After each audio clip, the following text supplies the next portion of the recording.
सबसे बड़ा धन। बहुत समय पहले की बात है कि मुक्तसर आश्रम में कपिल मुनि रहते थे।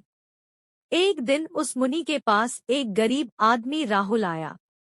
कपिल मुनि ने उससे आने का कारण पूछा तो वह कहने लगा, बाबा जी, कोई ऐसा उपाय बताओ कि मेरे पास भी बहुत धन हो जाए, अथवा कोई ऐसा मंत्र ही सिखा दो जिससे मैं इतना धन कमा लूं कि जीवन भर मुझे कमी न रहे और मैं आराम से बैठकर खा सकूं। कपिल मुनि ने थोड़ी देर तक सोचा, फिर राहुल से पूछा। अच्छा, पहले ये बताओ, क्या तुम्हारे पास बिल्कुल भी धन नहीं है? राहुल ने गिड़गिड़ाते हुए कहा। नहीं महाराज, एक पैसा भी नहीं है। कपिल मुनि ने फिर पूछा। कोई मकान, कोई खेत, कुछ तो होगा। राहुल ने दुखी होकर कहा। कुछ भी नहीं है। कपिल मुनि बोले।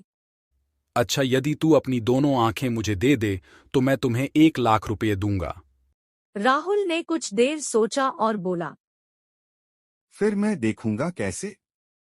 नहीं, आंखें तो मैं नहीं दे सकता। मुनि फिर बोले।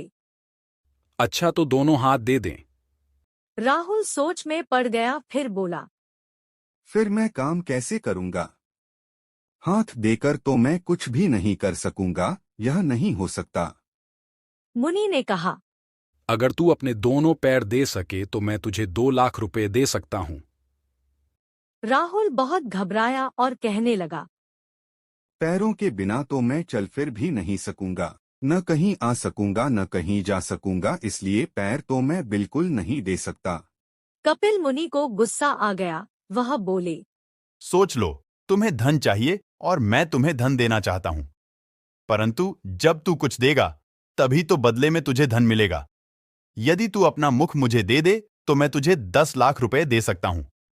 राहुल कपिल मुनि की बात सुनकर हैरान रह गया, वह बोला। हे मुनिराज, यदि मैं अपना मुख ही आपको दे दूंगा तो मैं कैसे खाऊंगा, कैसे पीऊंगा? खाए पिए बिना जीवित कैसे रहूंगा? न किसी से बात कर सकूंगा। आप बताएं, फिर धनवान बनने का लाभ ही क्या है? अब तो कपिल मुनि तंग आ गए, वह बोले। तुम देना तो कुछ भी नहीं चाहते, बिना कुछ दिए ही धन प्राप्त करना चाहते हो। क्या कभी ऐसा हो सकता है?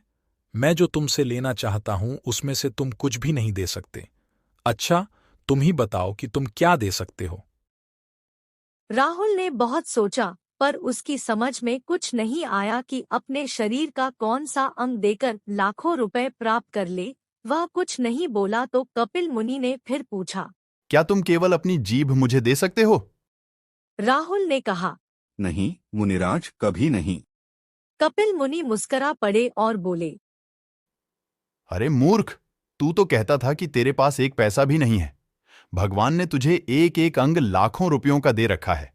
स्वस्थ शरीर ही सबसे बड़ा धन है। इससे मेहनत कर और कमाकर खा। इससे ही तुम्हें जीवन भर सुख मिलेगा।